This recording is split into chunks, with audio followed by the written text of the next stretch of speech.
This beautiful world we live in is broken in selfishness and suffering.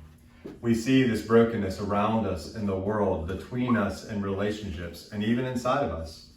How do you see brokenness around you, between your relationships and inside of you? This brokenness is not according to God's design.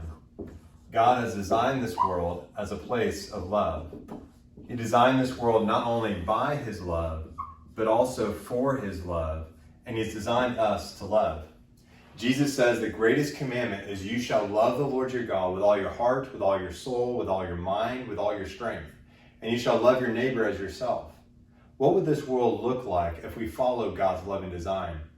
We'd be satisfied and secure in all of God's love for us. We'd respond to God's love by loving him with all that we have and all that we are.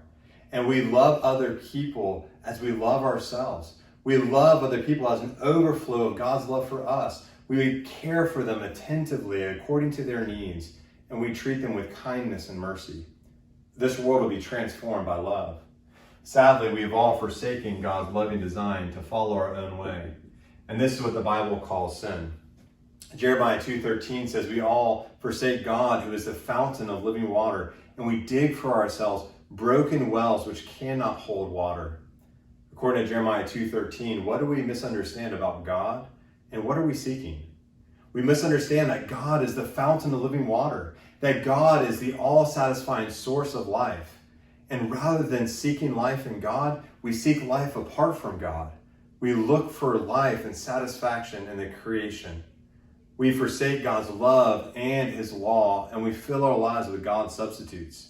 We exchange the truth and glory of the immortal God for fading and fleeting pleasures. We even worship and serve the creation rather than the Creator.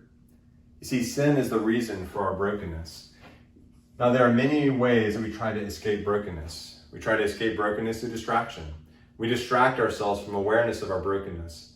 We do this through social media, entertainment, recreation. But brokenness is everywhere, and it's unavoidable. We seek to escape brokenness through satisfaction. We seek to satisfy the emptiness of our brokenness with relationships and sex, with drugs and drinking, food, and any pleasure. But these temporary satisfactions do not fulfill an eternal longing. We seek to escape brokenness through achievement. We seek to achieve, to prove that we're better than our brokenness. We prove ourselves at home, at school, at work. Even in religion, we try to prove we're not moral failures by living a more moral life. But we're all stuck in our past failures, and we're stumbling in the present. You see, none of these escapes actually set us free from brokenness. They're like a bungee cable which only springs us back into the broken world around us. And because we have forsaken God, we will suffer the punishment of eternal destruction away from the presence of God and the glory of his might. Our sin separates us from God, and there's no going back. So how do we go forward? You see, how will we be saved from this eternal suffering? Well, God so loved the world that he sent Jesus to save the world. 1 Peter 3:18 says, "For Christ suffered once for sins, the righteous for the unrighteous, that he might bring us to God, being put to death in the flesh and made alive in the spirit." You see, Jesus saves us as our substitute. First, we see that Jesus lived for us. Jesus lived a perfect righteous life for the unrighteous, to give unrighteous people his perfect righteous record. Jesus died for us. He suffered once for sins to take the penalty and punishment our sin deserves on the cross. And Jesus rose for us to give us life and to restore us from brokenness to God's design. You see, the only way that we'll be saved is if we turn and trust in Jesus. We need to turn from our selfishness and our self-salvation projects and turn to Jesus the King. We need to surrender our sin and our attempts to fix our sin ourselves. We must trust in Jesus alone to save us. We must trust in Jesus' life for our life, in his death for our death, and his resurrection for our restoration.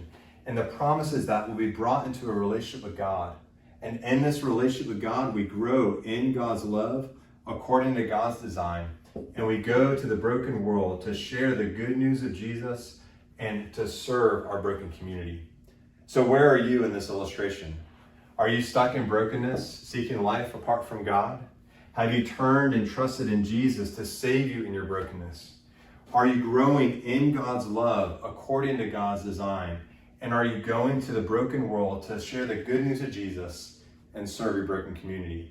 Wherever you are, I want to encourage you to turn and trust in Jesus, to grow and go with Jesus.